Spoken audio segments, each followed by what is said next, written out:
Hey folks, and welcome to Drinking Alone with Friends, a podcast where three friends drink alone together. My name's Chris. What up? It's Tud. And I'm Obert. And did you happen to see that football games?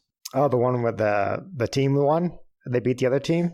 Yeah, I know. I'm so surprised that the other team lost, though. That was the biggest thing. There was always those controversial calls, too, from the refs. Right. But then there was also the calls that they got 100% right, you know? So you got to think about those. Right. They had the wrong calls. They had the right calls. There was the team that scored the more points and then ended up winning. Yeah. It was a very entertaining game, though. It was entertaining and boring at the same time. All of the games. Right. All of them. All were that the way. games. Yep. I can't believe who's moved on to the next round of football games to be played. What's really funny is that we're recording this podcast after the games are over, so we actually do know who won. Right. I think we're just going to rebrand ourselves as a just purebred football podcast with our great analytics that you just heard. I would tune into that for sure. Next week, some quarterbacks will throw the ball. Some running backs will run the ball, and maybe Somebody's even gotta throw catch the it, ball. too. Who knows? Well, yeah, if they're a certain running back, they may throw the ball. No, we're deep in the heart of the NFL playoffs, and so I don't think any of our teams are in it. So football's over for the year. Sorry, yeah, football. we don't care. Sorry, listeners, if your favorite team is still playing, ours are not. So, Whoa. I still care. I still watch. Oh, we care. You know, it's just a little less enthusiasm. Just a lot less all around on this podcast. I like rooting for my players that were on my fantasy team that are still in the playoffs. That's how you decide when you're like watching a game. You're like, I don't really care about either of these teams too much, but I had more like this guy was a star on my team, so I'm going to root for Team A. Well, yeah, that, and I'm also in like a keeper league, so I'm like, please don't hurt yourself. Please don't hurt yourself. Please don't hurt yourself. Yeah. So, and anywho, that man would be Derrick Henry. He might hurt himself. He's doing everything for that team. But been a crazy weekend of football. Some definite upsets and some definite not so upsets. But like I said, Colts are out of it, so it doesn't even matter.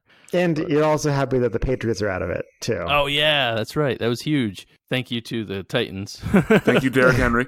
Thank you, Derrick Henry, who also knocked out the Ravens, who I would have put money on winning the Super Bowl. The fighting Derrick Henrys are doing really well.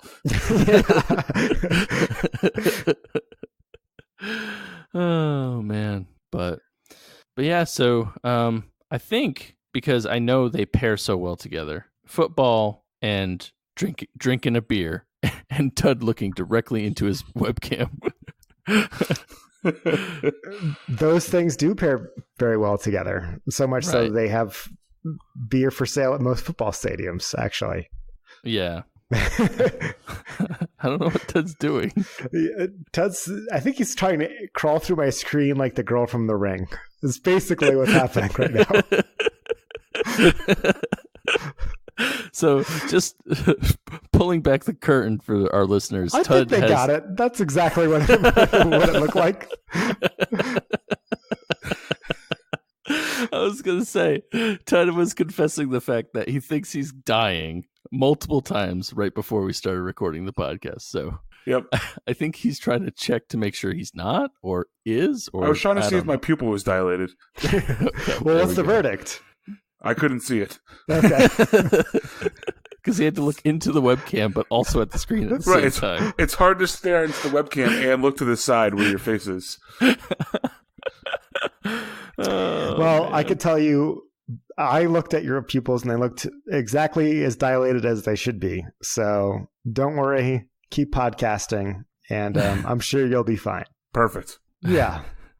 Okay, so you were mentioning something about beer, Chris? Yes, I think beer and football go well together. So I think we should drink some right now. Okay. There we go. End of transition. All right, I'll go first. This is a beer that I brought back from Connecticut with me on an airplane back to Montana. And it's one that is a recommendation from Blevin, enemy of the podcast. Oh, man. Yeah. It's probably urine. He bought this beer based on the can alone. He said the beer matched the art. So in true Chris fashion here, I'm drinking the Revival Brewing Company Infinity Paw. Okay. And it's a hoppy dark ale, and there's an ominous looking cat with an infinity gauntlet with infinity gems. That was a very on the weird front. looking cat. Yeah, it's a Thanos cat. It says on the side, "Oh snap, we brewed this hoppy dark ale to celebrate another year being awesome. This gauntlet of Earth's mightiest hops and malt delivers a powerful brew. Assemble your crew and let's party." Yeah, definitely awesome label. Awesome can art there. Yeah.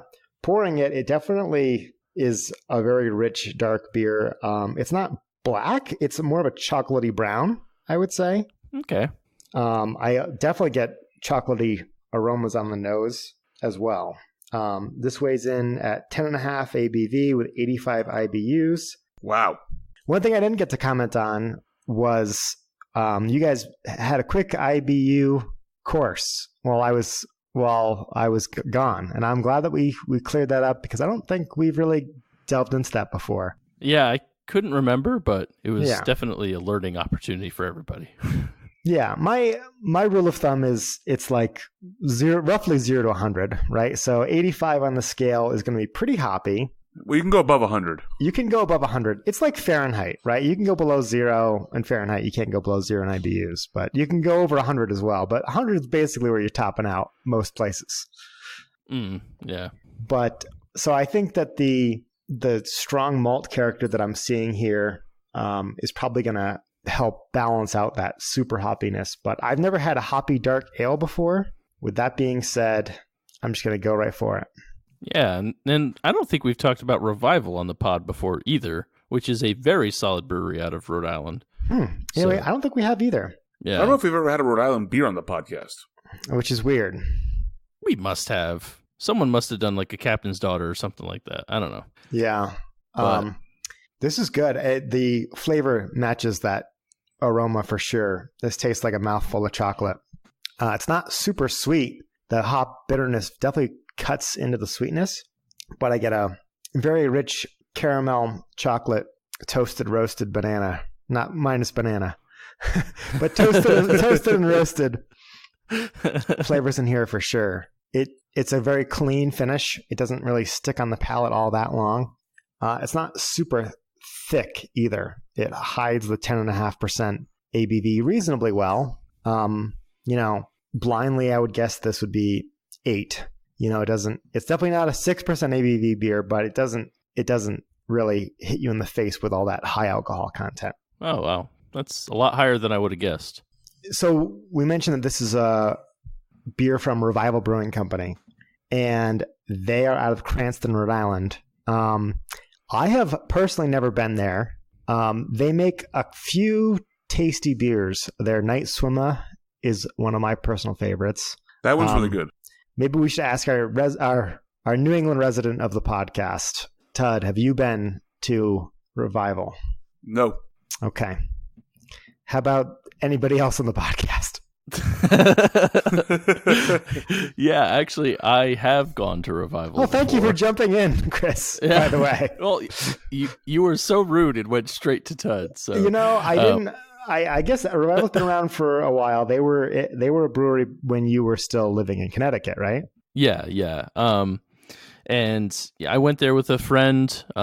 And it's a pretty cool spot. I mean, they have like an upstairs, and this was probably like 3 or 4 years ago now. But they had a upstairs and a downstairs, and the upstairs bar was really nice. But then like the downstairs bar was kind of like Nice too. It was like more. Remember the Green Man, the original Green Man brewery that we went to? That was like more, very dirty. Well, dirty. I don't know if dirty is the right word. Confused how it got an A on the health board rating. Yeah, it had rustic charm. The downstairs one is there. We go. Shithole. The downstairs is a lot like that. Just way more laid back. They do have a different selection on each floor, which is pretty cool. But, that's neat. Yeah, so yeah, it was a really cool spot and really good beer. Although I guess it would be annoying if you wanted a downstairs beer and people in your party wanted an upstairs beer. Yeah, I think you can transcend the stairs with beer, but they also do. I would hope so. What is it? The White Electric Coffee Stout is another one of their big ones that they do. Oh yeah, I've seen that one. That's very good. The with the red monkey on the front. Yeah, I was going to say. I thought there was like a red gorilla or something on that front of that one. Yeah, that's a good one. I think I've only had like 2 or 3 of Revival's beers.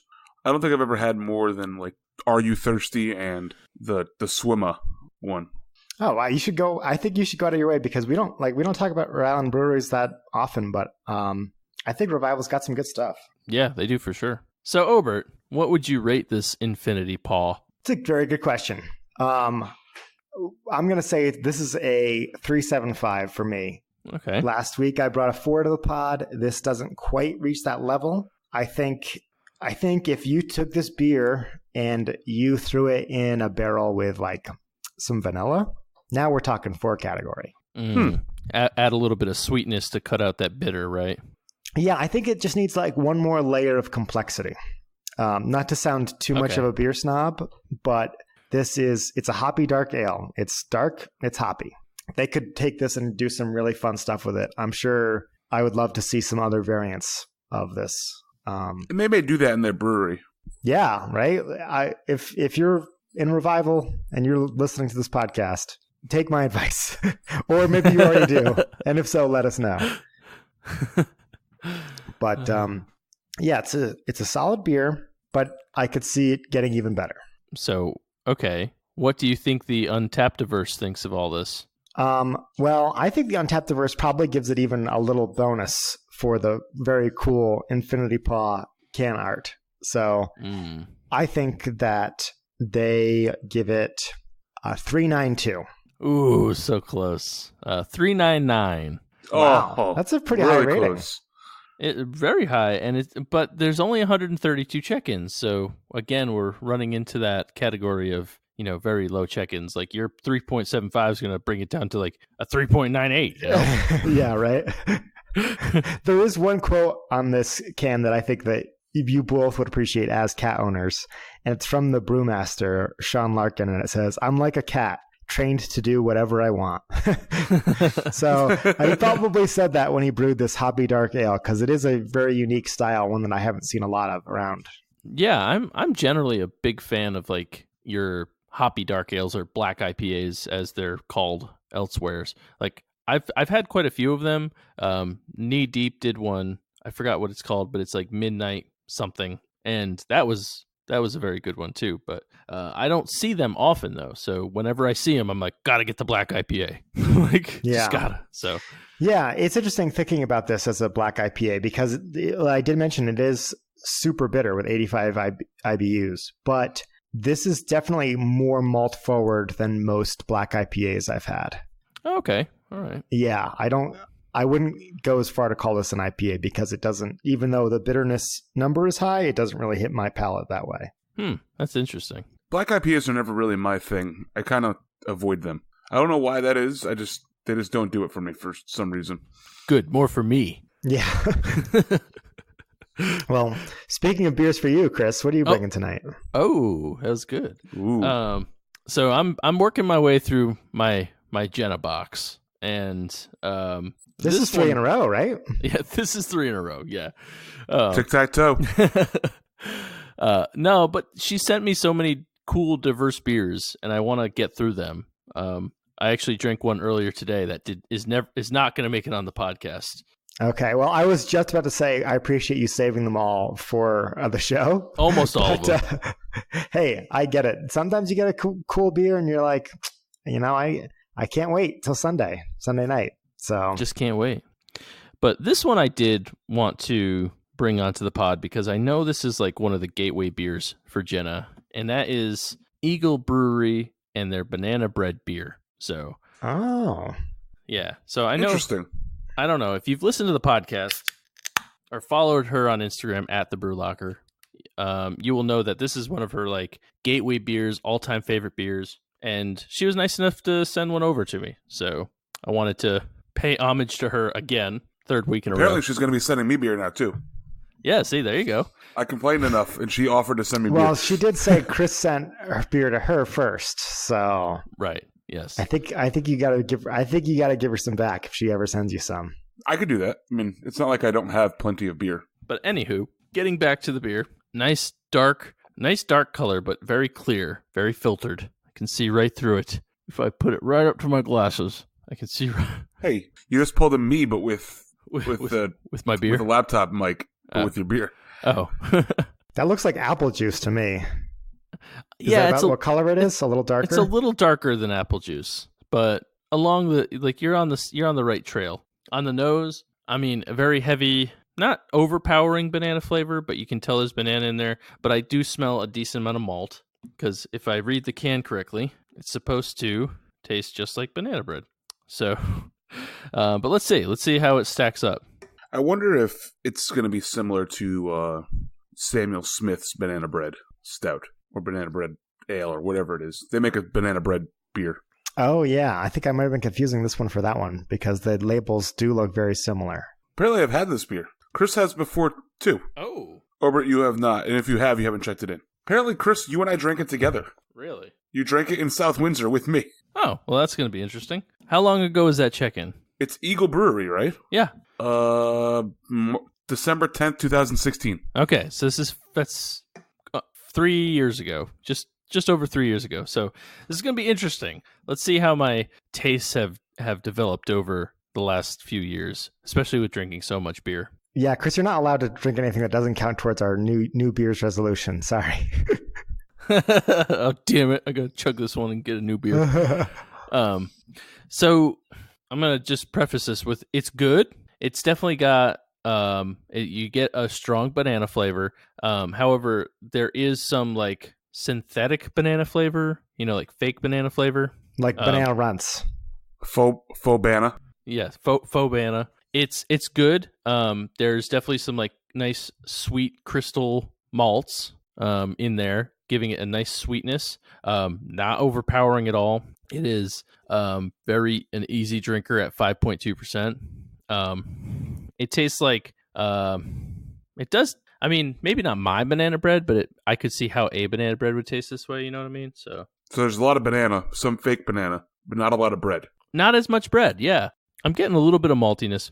It's a good beer. It's a good beer. It's not something to write home about. It's not. I mean, it's very sweet, but nice and clean. Not heavy at all. I think I'm gonna give it a 3.25 on Untapped. It's a good beer.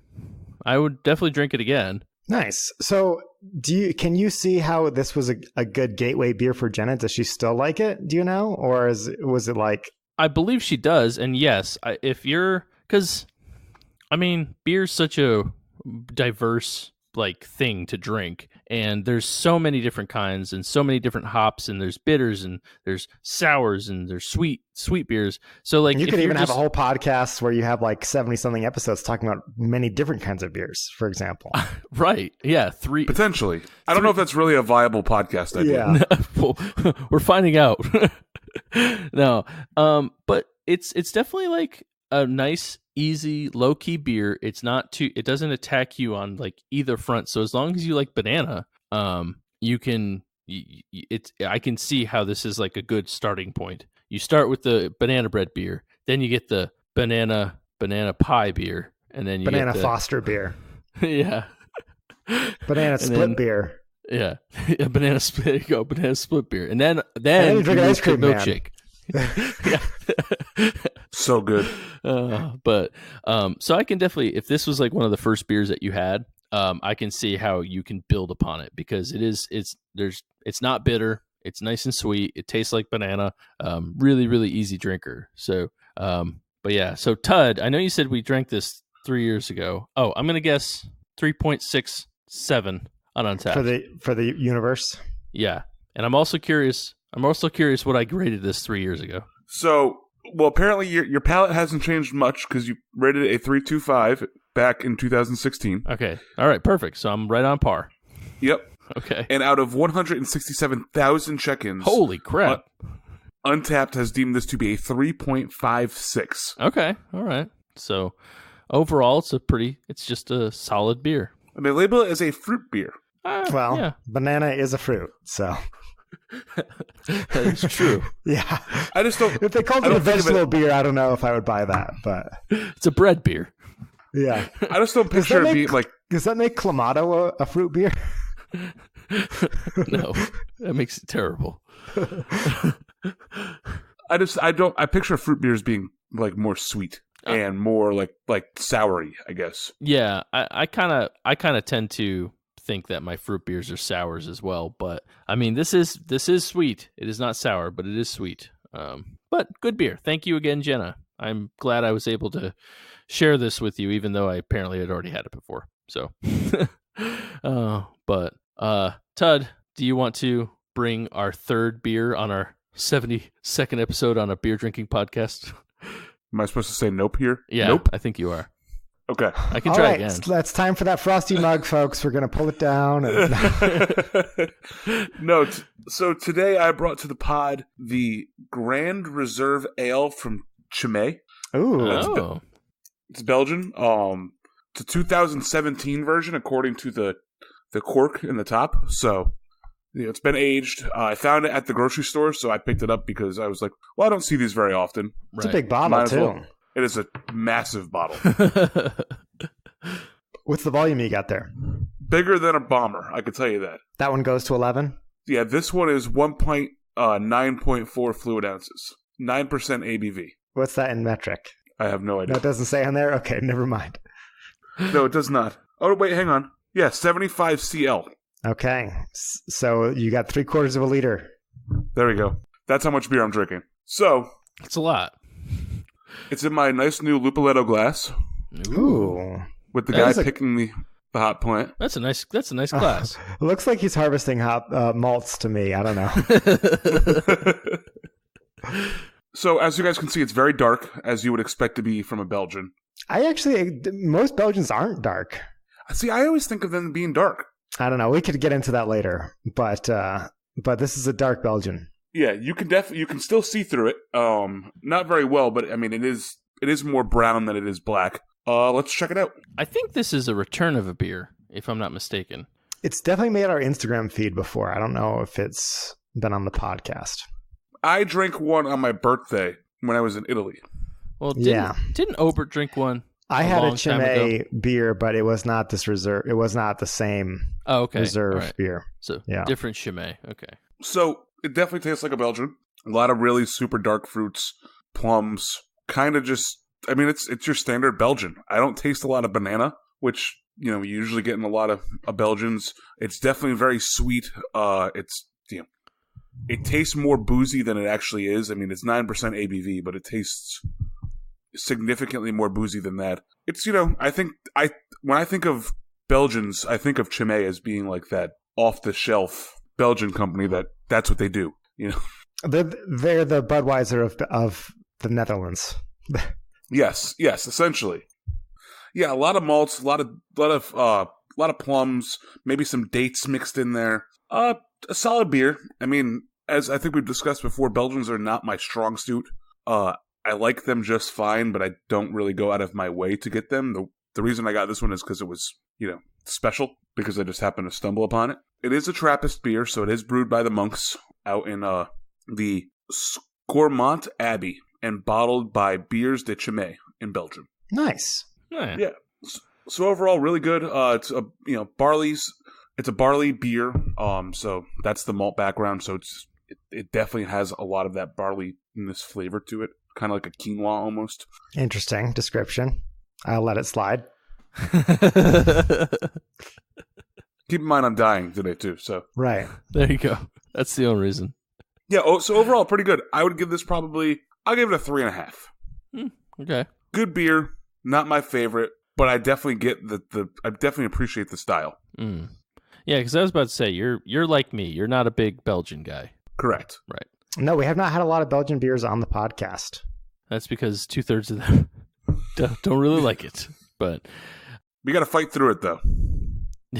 Well, and that's what I was saying. I was like, I don't know what it is, but I've had a few Belgians more recently that I'm like, oh, these actually aren't that bad. So I think I'm developing a taste for them. But it's a new year. Time to start appreciating new styles of beer. Yeah, new year, new Belgian. I think it's fair to say that that's an acquired style of beer taste, too. Yeah, it just doesn't taste, I guess for lack of a better term, doesn't taste as fruity and as light and wonderful as I want it to taste. Well, I was surprised. I have not seen a Belgian beer that as dark as the one that you have on tonight. Does it stick with you at all? Is it a thicker beer or not? No, really? it's just like a normal Belgian style beer. I mean, I wouldn't even say that there's, obviously because of the colors, there's dark malts in it, but I don't taste much dark maltiness to it. It's not like doesn't have any hint of like a stout or a porter style like malt backbone to it. It has that typical Belgian taste where it's just, for the lack of a better term, it's like cough medicine almost. Like, you know what I mean? Where it's just kind of got that pungent flavor. Well, hopefully it keeps you alive for the rest of this episode. So hopefully the medicinal properties are working. So to end this review, I think that Untapped probably gives this a... People like Belgians, right? I mean, for the most part. I think so. They are a popular style of beer. So I'm going to say it's probably higher than me, but it's probably not a 4. So I'm going to split the difference and do 3.86. Well, you were right. It is higher than you, and it is not a 4. It is a 3.94. The Chimay Blue Grand Reserve. That's what you're drinking, correct? Yeah, for the normal or for 2017 or... you have the 2017 version. Okay, the 2017, that was the normal. The 2017 is a 385. So, pretty close. What did you say, 386? 386. That's the closest we've been. Well, we've been 100th off a couple of times now. What do we get when we get it right? I don't know. You get all of our listeners get a free sticker. Yes, sure. Yeah, we'll make a special sticker that says, "I got it." You guessed it right. And we'll send it out to anybody who emails us. It could be the United. It could be Uncle Sam pointing at you, and it says, "You got it." There we go. Yeah, I was thinking we could probably just make stickers that have like the Liberty Bell and say "Forever" underneath, and give those. I know we can get some of those stickers, but. Oh, cool. But no, we were talking about how we don't have Belgian beers on the podcast that often, and I think it was like literally 2 seconds ago just talking about it. And I think it was last week. Yeah, that's a good point, Ted. I think it was last week that I was talking about. We don't really know the difference between a double and a triple and a quad and the other Belgian styles. Right.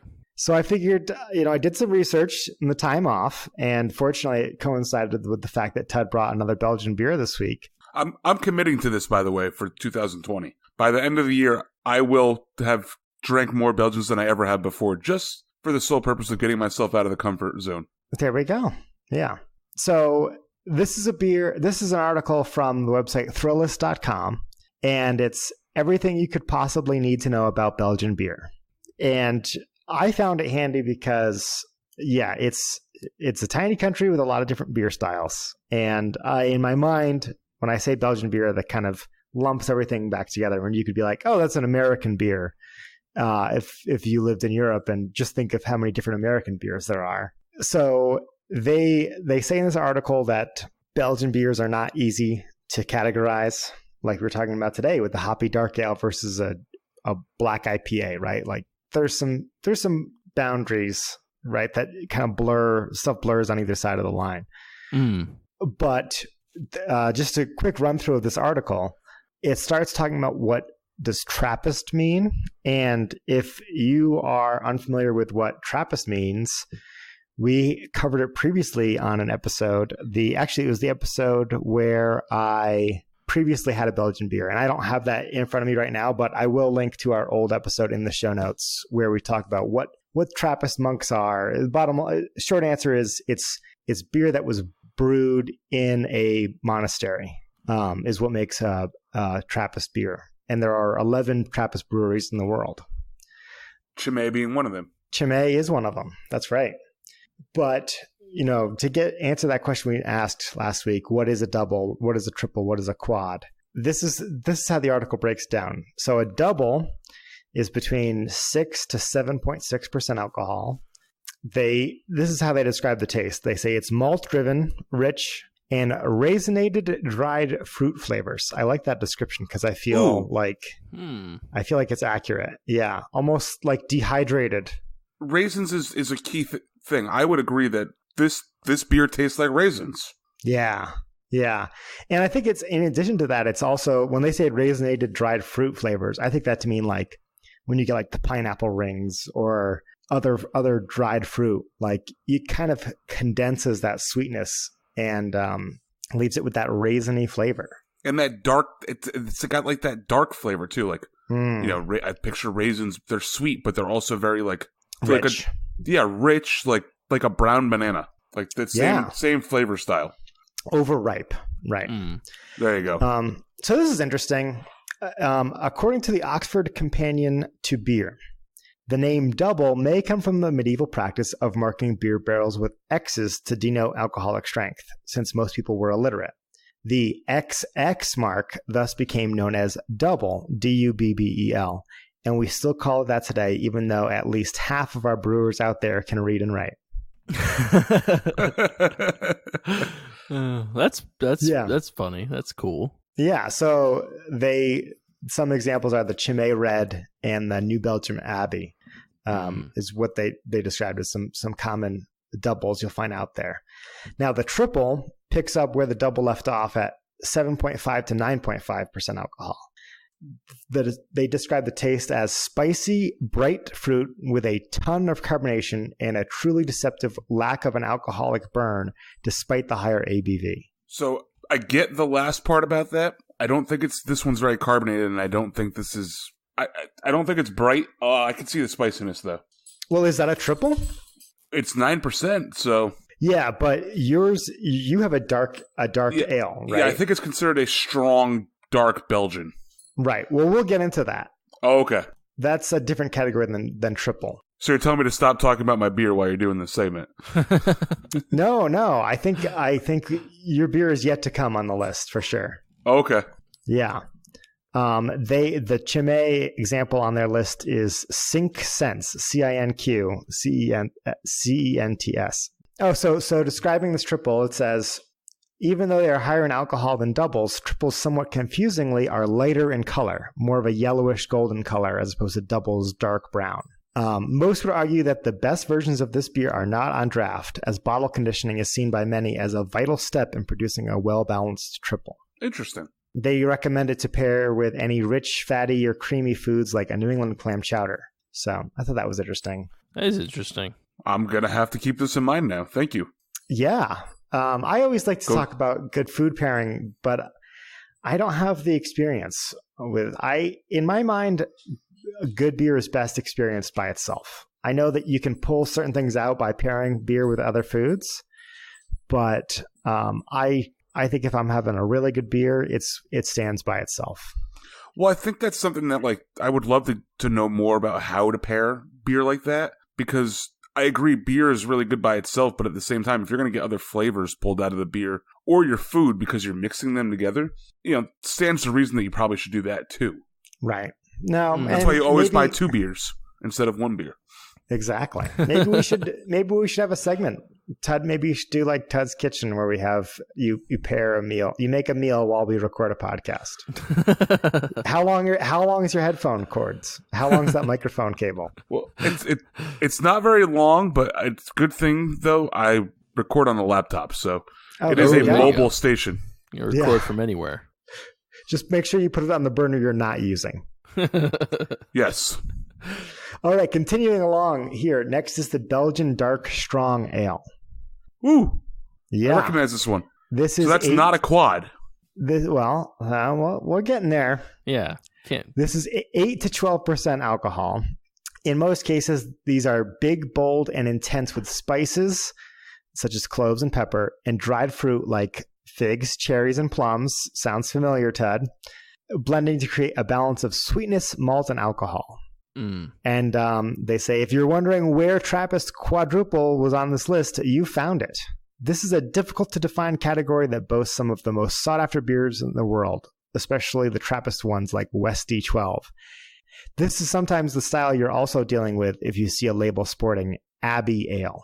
Well, I mean, this one did say that it was brewed in an abbey. I would say that, yeah, there's definitely a lot of those darker fruits in it. It is a darker beer. I don't know what a clove tastes like, though, so I can't tell you if this is very clovey, but I don't get a lot of black pepper.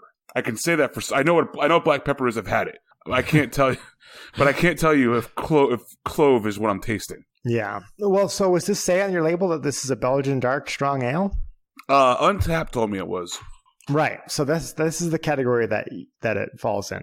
And again, I want to highlight that they talk about it being difficult to define. So I could see how, not all dark strong ales are the same. They're like all IPAs aren't all the same. So just because you're not pulling out those cloves and pepper spices doesn't mean that there aren't Belgian dark strong ales out there that meet that. Mm. I think with this one in particular, I get a lot more like, I know it doesn't describe this on your list, a lot more like caramel, I guess, or caramel, however you want to say it. It's pronounced pecan. Yeah, it's pecan or pecan. I mean, who cares? Potato, potato, tomato, tomato. But I get a lot of caramel on it, which is weird. Nice. And maybe that's yet again, don't know what a clove tastes like, but maybe cloves taste like caramel too. I don't think cloves taste like caramel, but I mean, when we like talk about the balance of sweetness, malt, and alcohol, to me that sounds right. Caramel. It sounds like it could be. I mean, with all those crystal malts, dark malts, in there, can definitely pick up some caramel notes. They recommend it to be paired with very flavorful foods. They said washed rind cheeses, grilled meats, hefty stews, rich chocolate desserts all work well here. I might have to head back over to Stop and Shop and grab another bottle and make a steak or something. There you go. There we go. And last week I had on the podcast a Flanders Red. Right. That's a Trappist style too? That is a Belgian style.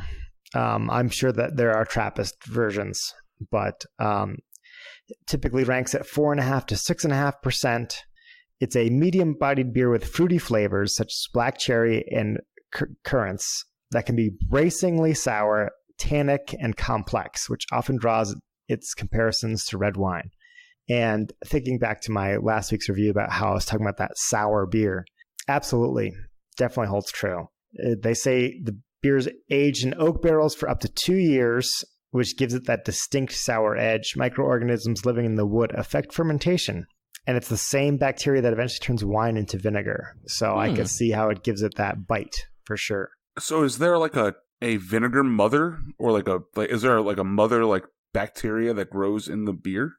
Then? Well, now you're going to make me try and pronounce the bacteria, which I was really trying to avoid. But they talk about lactobacillus and acetobacter, Bacter, acetobacter. Sure, we'll go with that. So those are the microorganisms that turn wine into vinegar. Interesting. Yeah.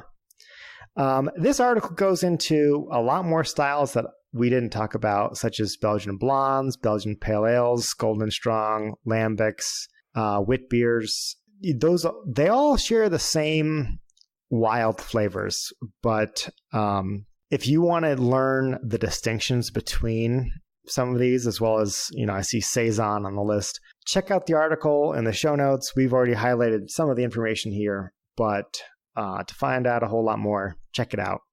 Can you go to a Trappist brewery? Like, I know it's a monastery. So if you drove up to Chimay, for example, would they let you in? So that's a great question, Todd. And a former coworker of mine told me about the best beer he ever had, and he had it at one of the 11 Trappist breweries in the world in Belgium, and they have a certain allotment. It sounds like a monkish version of Treehouse, where you go up, you get in line, and there's only a certain amount you can get per day per person.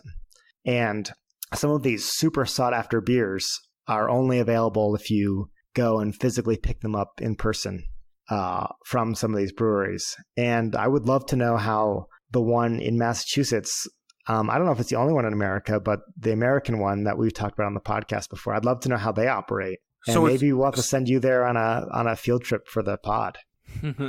So I'd be open to it. I actually was just looking it up. It's called Spencer Brewery. Right. Oh, yeah. That's right. Spencer. That's what it's called. It's slightly west of Worcester. It's only about 59 minutes from my house.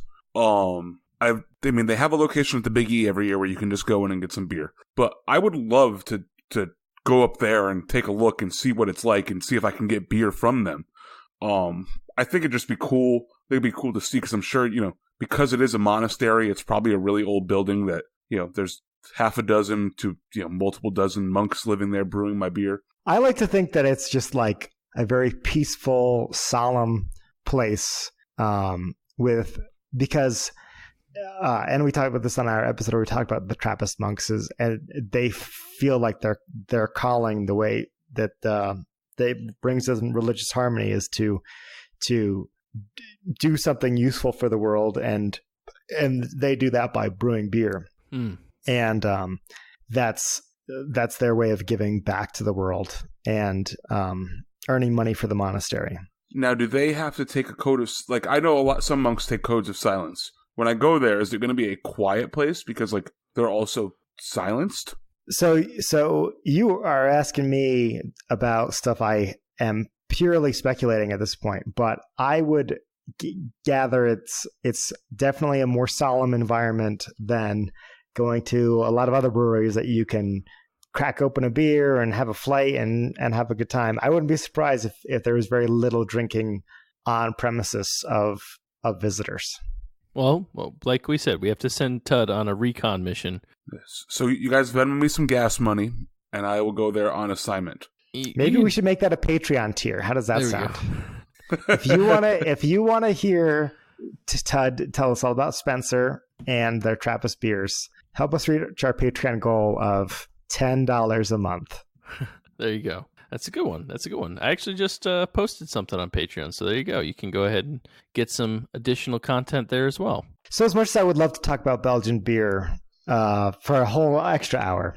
Well, thank you. By the way, thank you for teaching us. Right. Oh, you're welcome. Yeah, that was very I learned a lot today. I think that was highly entertaining. I know that the listeners really like that part of this podcast, so thanks, Obert. Well, I'm glad that we could bring it on. Either one is fine. I'll accept either. But you caught me mid-transition as I was reaching into our freezer to pull down our frosty mug of wisdom with its 3 handles of advice, TV shows, movies, songs, musical acts, wisdom-y wisdom to share with our audience. And I think, Chris, you should start this week because what do you got for us? Yeah, so this is actually, while you're up there in the freezer getting the frosty mug, there's something else you can reach for that's in there. And it's something that I bought a few years ago, and it changed my life forever. And ice cubes? It's sort of like ice cubes. If the ice cubes you can make water in the small little solid balls. Exactly. And it can make your drinks cooler. Right. Now it's like that, but built into a cooler.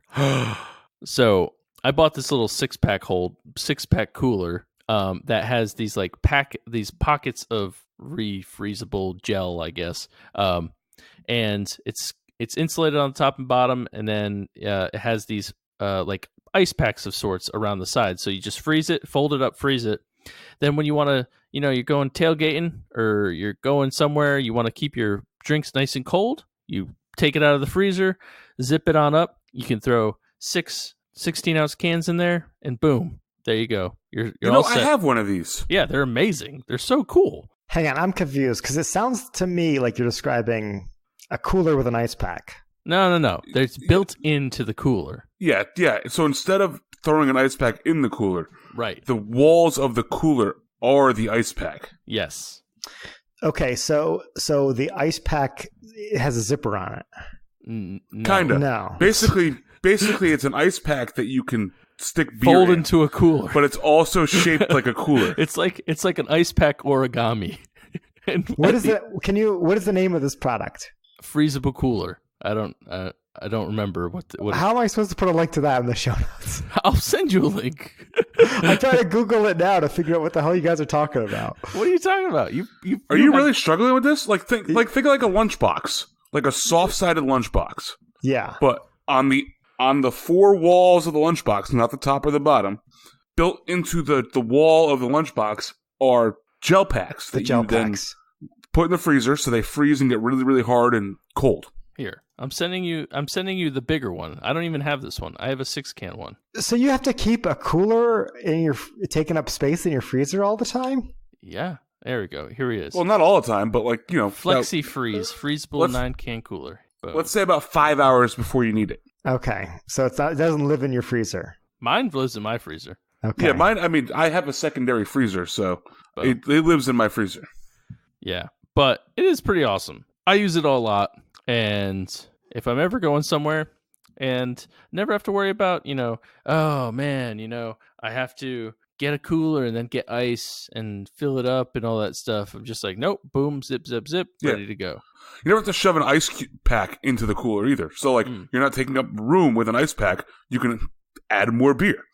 Right. So I currently have the one that Chris just sent us, which is a 12-can holder. Unless he sent us a bigger one. I sent the 9-can one, but yes.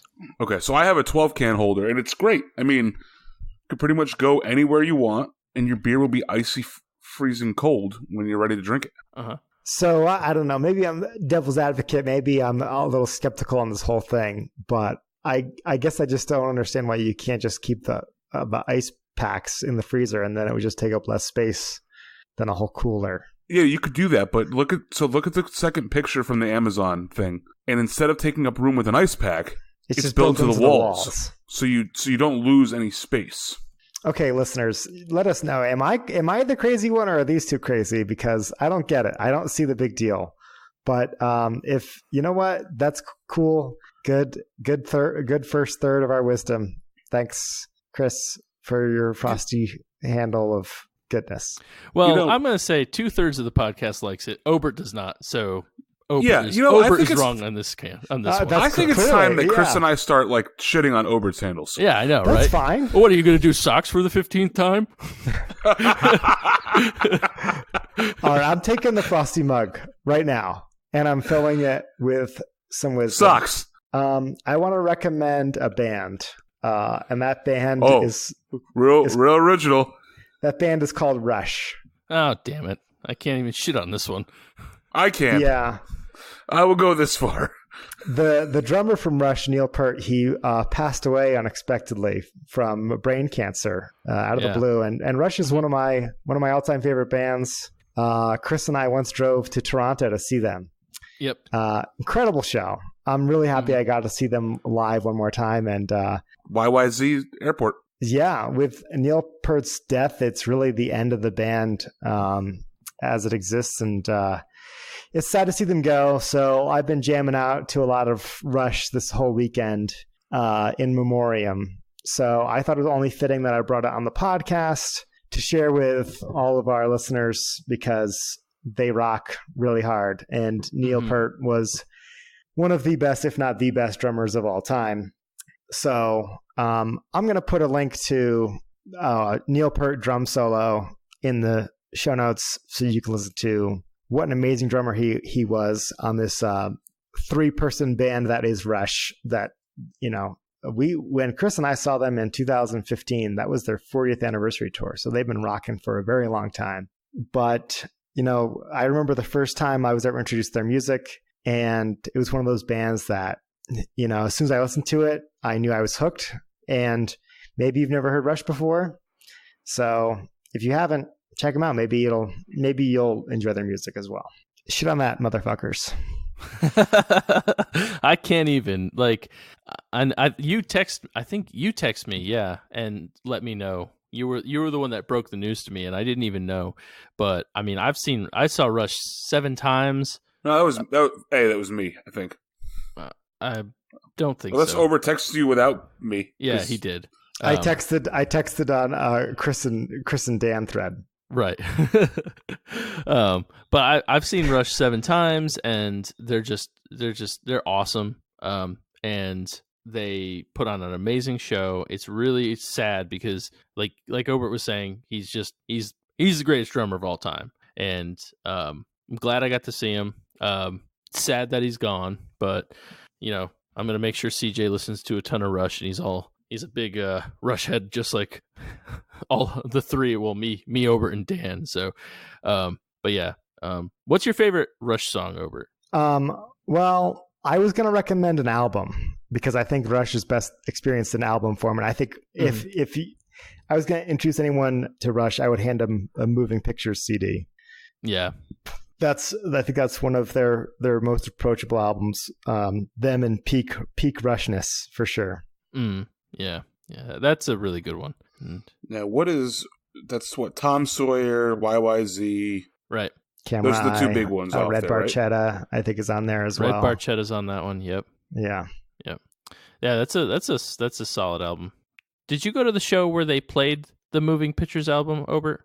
I don't think so. Okay, all right. I must have went with Dan or something. I don't remember. But... So I do have to disagree with one thing that you guys have said. So I'm not really a big Rush fan, but I do appreciate the music. I do appreciate the musicianship of the band. I think Neil Peart was probably the second best drummer or third best drummer ever. You can argue that. I mentioned that I think he was one of the best, or the best. In my mind, he's the best. But if you don't think so, that's your opinion. So now, as an interesting aside here, who is the best living drummer? I don't know. Why don't you tell us, Ted? Who do you think the best drummer is? No, I've been having this conversation with other people throughout the entire weekend too. And after his passing, I think it's safe to say that there's not another drummer out there that matters, I guess. Like you could say Dave Grohl, but like he's not a drummer anymore. Right. You could say Ringo Starr from obviously from Beatles fame, but he's not a drummer anymore either. And what about like Tommy Lee? But he's retired. So it's kind of like Neil Peart is the passing of an era where there's no more. What about Rick Allen? Who the hell is that? He's the one-armed drummer from Def Leppard. Leppard. Oh yeah, I was thinking about that too. Or like Lars. Lars Ulrich. So I guess Lars would be like the last like notable drummer that's alive, right? And he's still drumming from Metallica. Yes. Right. Yeah. It's a weird thing that like there was always a living legend like on the planet, and now there's not. Like Lars is not known as a great drummer. He's known as the leader, like one of the leaders of Metallica, but he's not known for his drumming skills. I don't know. You might get some angry fan mail. That's okay. From there, bring it on. But yeah. So anyway, why don't you end our episode on a slightly more upbeat note here? Why don't you take this mug from me and top it off here? Yeah. So I'm going to recommend a game to everybody out there. It's a party game. I think that you guys should all buy it. I went out and bought it after I played it on New Year's Eve with Obert and friends at the New Year's Eve party we're at. And I'm going to go with Unstable Unicorn. Oh, nice. Yeah. That was a fun game. Yeah, it was a lot of fun. I'd never played it before. I had a lot of fun with it to the point where I went out and bought it on Walmart.com. It was like $14, $15, something like that. Yeah, there's two versions. Yeah, I bought the not safe for work one. Okay. Basically, there's two versions of the game. One's normal and one's not safe for work. And it's basically Cards Against Humanity meets Magic the Gathering. That's the best way to describe it, right? I think so. Yeah. Yeah, it's if you try to make Magic the Gathering into a party game. Chris, have you played this before? I have not, no. So it can be played with up to 8 people, and with the not safe for work version, the unicorns are a little bit risque, if you will. So some of them may have some phallic objects in place of horns on their head. It's basically entirely sex is the whole deck. Yes. A really good game, though. I recommend it. Even if you just go out and buy Unstable Unicorns, like the Safe for Work edition, it's more PG-13 than it is R-rated. But the game's really fun. There's a lot of strategy that goes into it. Put it this way, you have to be good. You have to be kind of lucky, but kind of good. Ben, our listener of the pod and friend of the pod, joined in 20 minutes into the game and still ended up winning just based on the strategy that he had alone. So it's a free for all game. It's a lot of fun. I recommend going to get it. Unstable Unicorns. And real quick, the objective of the game is to collect a certain number of unicorns in front of you, and other people can hinder you with their cards, and you can hinder others with other cards. So So really, it's everybody's out for themselves to try and collect these cards based on what you play, and we had a lot of fun. Yeah, I had a lot of fun with it. I'm surprised it hasn't become more popular. I don't know how long it's been out for, but it just seems like one of those games like that would be fun and would be popular amongst a lot of people. And I'd never heard of it until New Year's Eve. Is it made by the same company that made Exploding Kittens? It sounds like it would be. It's a similar game like to it. Exploding Kittens, Yeah. and yeah, it's built in the same box, kind of like the same like everything is kind of the same as Exploding Kittens from like a presentation standpoint. Okay, all right. Because I played that before. It sounds familiar. You know, with a little bit of Google, I'm sure we probably. Yeah, I don't think so. It's not. It's a similar game, though. Yeah. And with that, we'd like to thank you all for listening. We'd like to thank the breweries that provided today's beers, and I will go first with thanking Chimay for their Grand Reserve Ale, also known as the Chimay Grand Blue beer. I would like to thank both Jenna for sending this to me and Eagle Brewery for the banana bread beer. And I want to thank Revival Brewing Company for their Infinity Paw Hoppy Dark Ale. Please head over to all social media and follow us at DAWF Podcast. That's Twitter, Untapped, Facebook, Discord, and Instagram. Also, hashtag file the email at dawfpodcast@gmail.com. Make sure you're also heading over to Patreon. Looking for funding now to go to Spencer Brewery, so go on over and, head there so we can go do some cool brewery visits.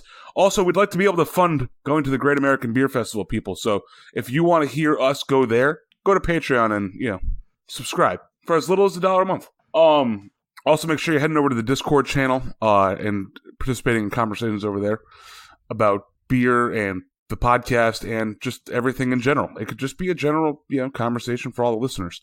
Also, make sure you're going to iTunes and giving us a 5-star rating and leaving a comment. It helps a lot more than you guys think. Helps people find our podcast. Helps more people find us. Also, make sure if you see our posts on Instagram and Facebook, just make sure you're sharing them and showing your friends. We just want more people to find out about our podcast. And so, with that, my name's Tud. My name's Chris. And I'm Obert. And remember, if you're drinking alone, do it with friends. Now, listeners, don't go rushing, but go listen to Rush. 2112 would be my favorite song, basically. I know, it's not a song for everybody, but you can't listen to 20 minutes of Rush singing 2112 and not feel something. Yeah, no. It's definitely a song for me. I don't know. I'm very partial to the trees. I love the trees. I like Limelight. Limelight's a good one. Yeah. That's a good one. I think that's probably my favorite. I also like YYZ though, because I just think YYZ is cool. I was jamming out to that one yesterday, for sure. I was listening to some Russian Rio today while cooking dinner. But R.I.P. Neil, you'll be missed. Yeah. R.I.P. Neil.